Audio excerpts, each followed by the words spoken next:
Like legit, a murder at Harvard and a half-century of silence. 50 years? 50 years? Like, come on, bruh.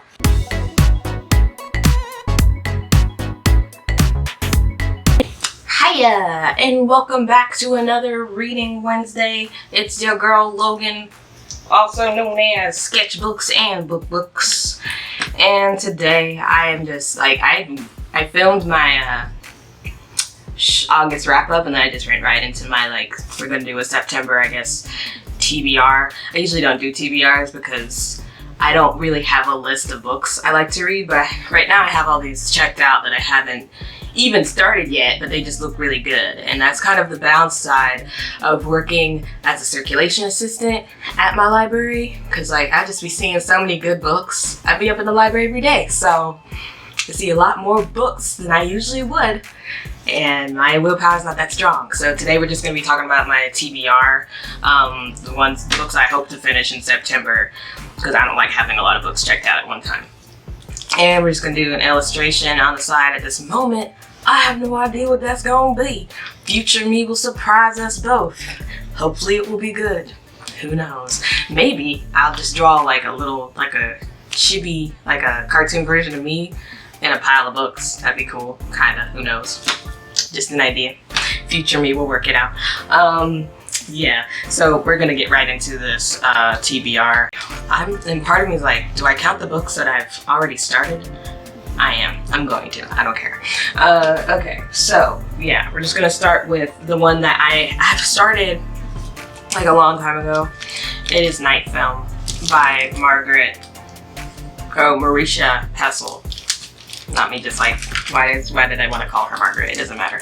But this book is really, this doesn't look big, right? This looks like a normal sized book. But first of all, it's kind of bigger surface area rise, okay? But then also, there's like a lot of words on one page, okay? The word density is there. But then let me also tell you, there's another, right? Page length-wise, not the smallest book either, okay? 599 pages. Okay, well, that's what the acknowledgements. Let me see. I don't have the time. Okay, anyway. But yeah, so this is kind of a big book, and I am not even halfway through. And I've been reading this for, like, I have no idea how long, but it's been a while. It's because I was reading it, and it's like a mystery thriller kind of thing of this dude who's a journalist, and he's trying to figure out about this sketchy cult favorited director named like something Cordova, and he's trying to solve the mystery of his daughter who like killed herself, and he's trying to figure it all out, okay? But I saw a review that said that every voice was the same, every character was the same, and it really ruined it for me because I didn't even realize that. And then when they said it, I was like, but it's nothing but the truth. It is nothing but the truth, okay? Every character is the same. Just with different names, same humor, same wit, same responses. Everything is the same. And also, Marisha writes like a man, and it's not a compliment. I don't mean it in a good way. She writes very, like just a dude, like the main character, he's not likable. He's not likable at all. And it's very cliche. Like, it's just this journalist who's divorced, he's got a kid, he still loves his ex-wife. Very cliche. I'm like, why did we want to write the most, like, cliche thriller ever? Why did we want to do that? A thriller that's been written, like, countless times before, and will probably be written time and time again. Why? Why did we do that, Marisha? I just want to know. But whatever, I'm reading this. I will finish this next month because that is so boring. I don't know if I want to hold myself to that, but I will. I'll finish this somehow, some way. I'll do it. I'll finish it in September because I can't hold on to it any longer. I'm tired. So we got that, okay, and I've been reading that for a while. I'm gonna start with the books that I've actually started but just haven't really gotten anywhere with. We have Severance by Ling. I started this not too long ago. It's a cool idea, I thought, about a girl, and she's Candace Chen, and she's like and it's kind of like there's like a fever takes over the world, and so it's an apocalyptic tale and stuff, but it also seemed like it would deal with office humor and like the office environment and these people dealing with the apocalypse, so I thought that would be kind of cool. Yeah, so it's like the tagline for the synopsis is like, is it the end of the world or just another day at the office, you know? But what happened here? Well, it seems like Ling Ma has fallen into that category of female authors who like are really, they remind me of like feminists, but it's like, I don't know how to explain that statement. It's like she writes about sex in very crude terms in order to somehow, in some way, I feel like it's supposed to be empowering. For me, it's just irrelevant. And it's really weird. And it's always like, I don't know. But the main character is also, I think, has some issues with her relationships with sex. It seems that she's like dating these older men. I don't know, but there's like a group of female authors who do this, and it just turns me off of their work. I'm just like, no, I don't want to. I don't want to read about it because it feels like I have issues with like sex and like I'm dating. And they like, and the thing is that they're with these men who like aren't that great at all, and it's like they just want to be with them because they just like male attention or something, and I'm just like, no, I don't like it. I'm like, I really don't like that. Okay, anyway, the other book that I've actually started and am currently reading, Notes from My Captivity by Kathy Parks. It's a YA book, and it's kind of deals with this girl whose stepfather is obsessed with the Osanovs, these people who fled into the woods and have lived off the land for years, but it's like a myth kind of at this point, and he was disproved by this other journalist that the main character really likes, and so she thinks the Osanovs aren't real either until she's kidnapped by that very family, and you know, it's proved that your stepdad was right this whole time. And I don't like any of the characters in this book. Everyone could die horrible Final Destination style deaths and I would not care. I wouldn't care at all. I wouldn't blink an eye. I'd probably yawn. I don't like anyone in this book, so that's why it's hard for me. The main character gets on my nerves a lot, actually. She really does. And especially like with how she's like, oh, he's delusional, like they're not real. And I'm like, but you about to be kidnapped by delusions. You about to be kidnapped by delusions, and you deserve it. I don't care. She gets on my nerves. Yeah, so I'm reading that book too, and so I'm like reading 5 books at the moment, honestly. It's awful. Terrible book etiquette, I feel. Like right now, like I'm going through a terrible reader season. Like there is no, this is just appalling. Like if there was rules to reading, I feel like I'm breaking all of them and it's not paying off. Like I'm breaking all the rules, but I'm not getting further ahead of the game. You know what I'm saying? That's how I feel. That's how I feel. Okay? And so I'm reading Simone Breaks All the Rules. The way I said I was breaking the rules and I pull up this book, I don't even know how I did that. It was amazing. Anyway, but yeah, Simone Breaks All the Rules because it's a beautiful cover. Look at it. Beautiful dark girl on the cover, boo. Like, look at this. Look at this. I love to see it. I love to see it. 9 times out of 10. 9 times out of 10. If I see a dark girl on the cover, I'm picking it up. I'm picking it up. Oh, you got me. You got me. You got me. Gosh. Ugh, I love it. Love it. Love it so freaking much. Okay, anyway. But yeah, so I'm reading this book and it's cute so far. I like it. Just like not enough, I guess. It's just not giving, but I don't know. It's good though. I should be able to read this. I hope I can finish this month. That would be a miracle, but I will definitely finish it next month if not. But she's like a little Haitian girl. She's from Haiti, and it's like first her parents are immigrants and it's kind of dealing with that, and I like that. I like dealing with that because I will never know what that's like, okay? Like my parents were born here. I am not foreign in any way. I have no real culture. I am diaspora, ho. I said, I'm diaspora, but I'm just like, I ain't got no home, man. I ain't got no home. So it's really, I just like hearing about like first gen children of like immigrants. I don't know. Gosh, I swear, I I'm a smart girl, but listen, I struggle. I'm struggling right now. But yeah, so I'm reading that, and then I'm also reading Island Cream, and I will finish this in August, so I really shouldn't be counting that. But those are the books I've actually started, actually opened. Bookmarks are in, right? I got 5 of those. 5. Now we're gonna get to the books that I picked up that I haven't even opened yet, but I know I really want to read them, you know? So I guess the actual TBR list, who knows? I don't even care if I'm butchering this. I'm like, it's okay. It's okay. We're getting through it though. First, we have, really I don't know what order I picked these up in. We'll start with the book that I've really wanted to read for a long time, and it's a nonfiction book. And I heard about it, and I was just like, yes! So it's called We Keep the Dead Close, A Murder at Harvard in a Half Century of Silence by Becky Cooper. And it's like such a, I love that. I love that cover, first of all. I'm pretty sure, though, that's the victim who's murdered at Harvard. So I'm like, you shouldn't, but I do. I do love it. Yeah. Wow. First time I looked at the author cover, like that picture, she working it. Get it, girl. I usually don't see author photos that look that good. She is working that. Okay, shoot. Get it, Becky.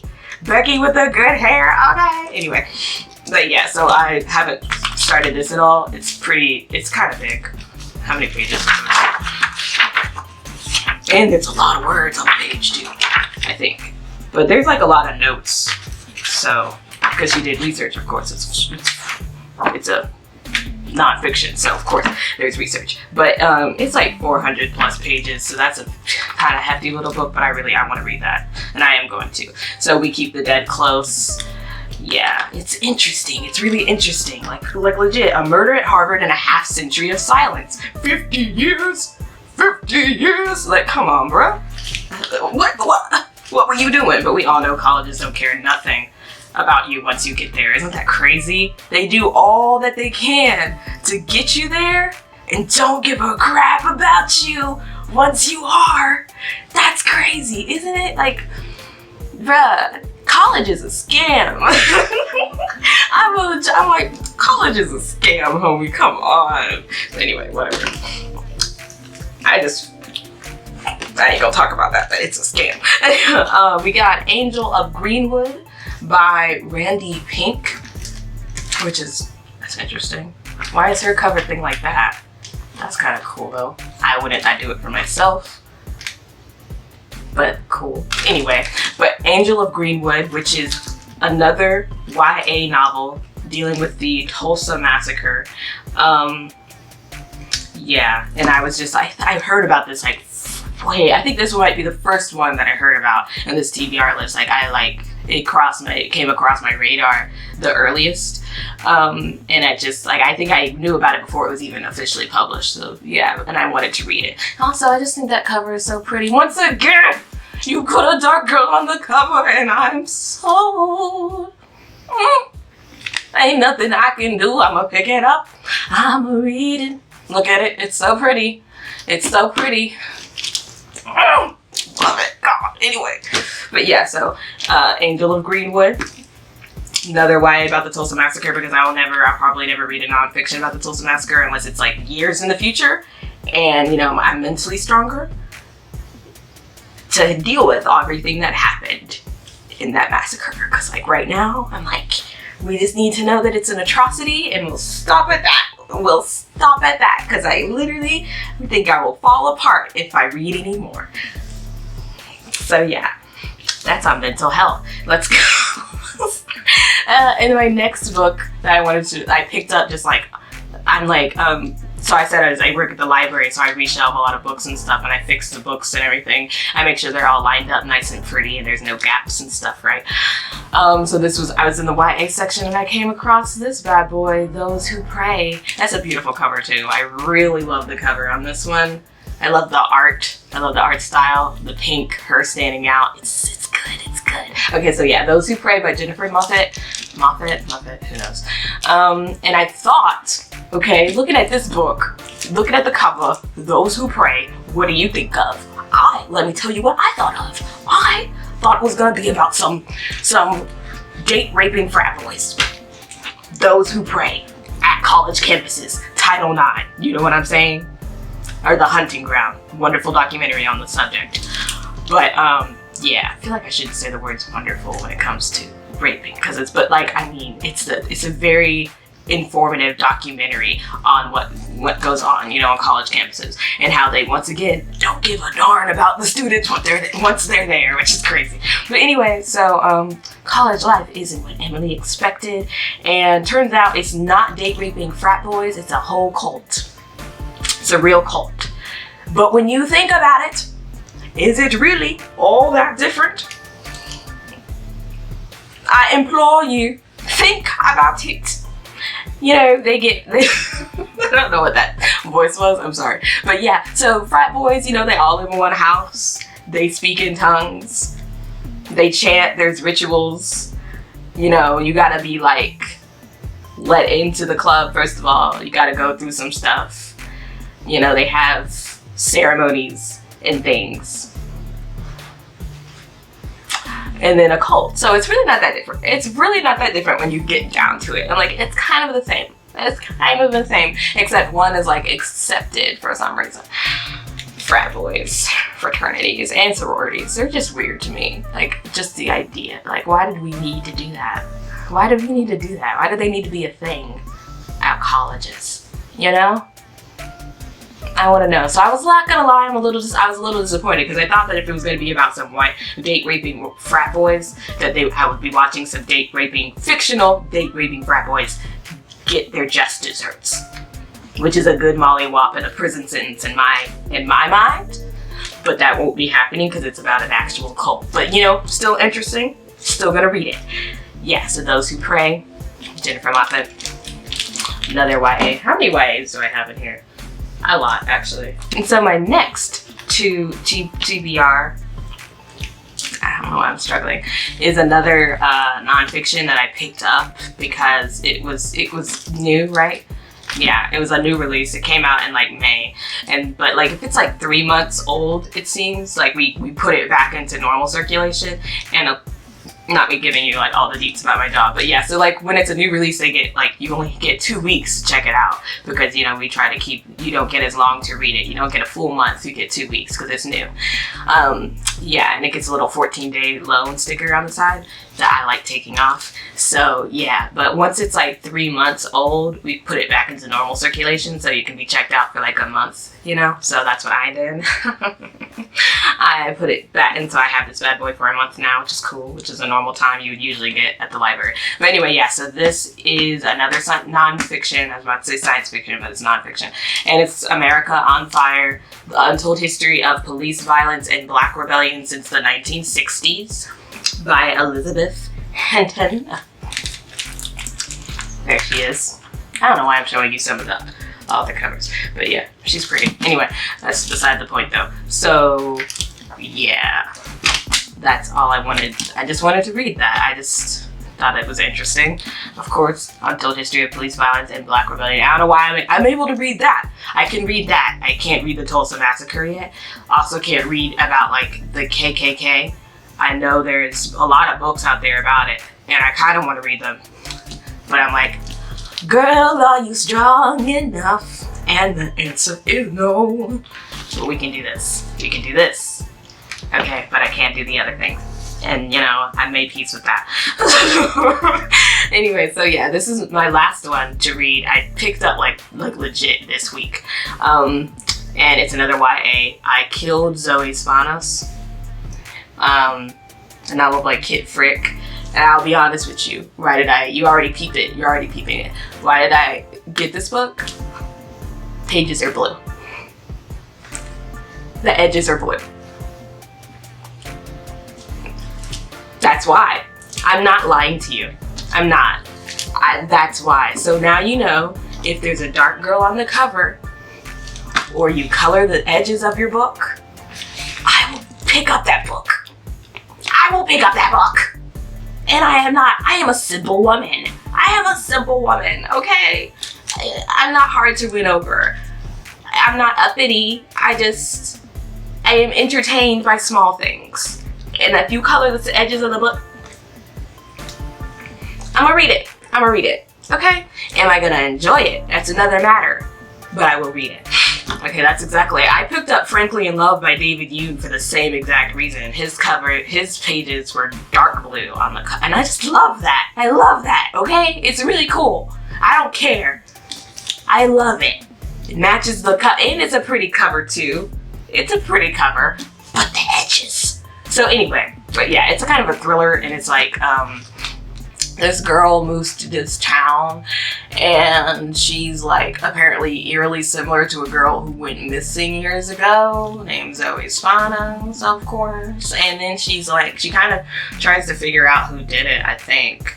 I don't even really know what this book is about. Like I said, I saw the edges, and I was sold, because I am a child in ways, you know? And I'm not ashamed of it.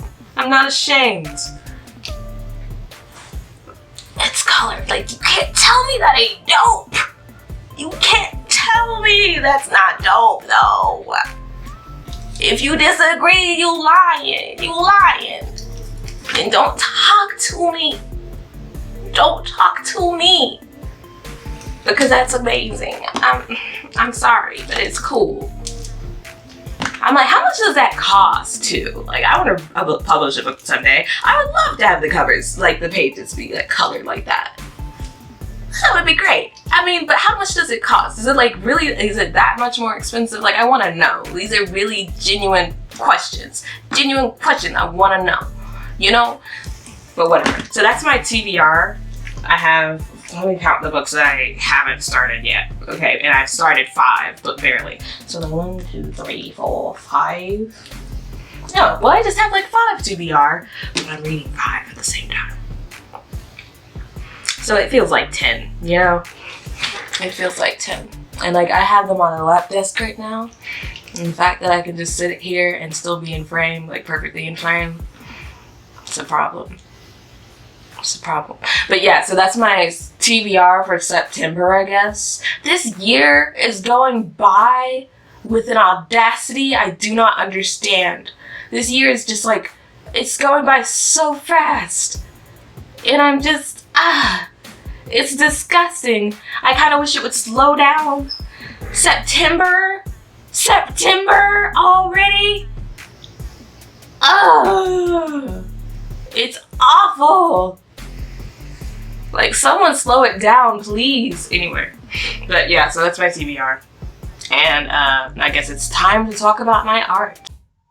Okay, so I messed up the timing this week, and usually I get it right, but yeah, I'm just gonna let this play out here and talk about it at the same time. This week's illustration was actually inspired by a comment I got on my last video asking if I did comics, and that person who asked was Ragamuffin. And then I was like, hey, no, I don't, but now I'm gonna do a comic for like just for TBRs in general. And so I had this idea. At first it was just gonna be the top left panel that was gonna be the entire illustration, but then, you know, I was like, nah, let's actually make this like just hanging over her head like the whole month and then like at the moment she's trying to even get like more books, you know, that's her demise or whatever. And at first I didn't even think that I would I had the idea to put words on the book, like when I was coloring it. I did not think they would read out anything at first, but then I'm really glad I did that, because I feel like it pulled it all together and made it better. But I really like this illustration, this comic. And also the background is like, it's yellow and it's like already a warning and stuff, and then it just gets, you know, darker until it's red and, you know, it's dire. And I look at that last panel as like fatality, you know, so yeah. All right, that's all. Thank you for joining me on another Reading Wednesday. Hope you liked the video. This has been Sketchbooks and Bookbooks. Go read a book. Have some thoughtsy-watsies. You know, find yourself a book with some colored edges. Get some color in your life. You deserve it, boo. You deserve it. You know you want to. You know you want to. Bye. I'm sorry. Bye.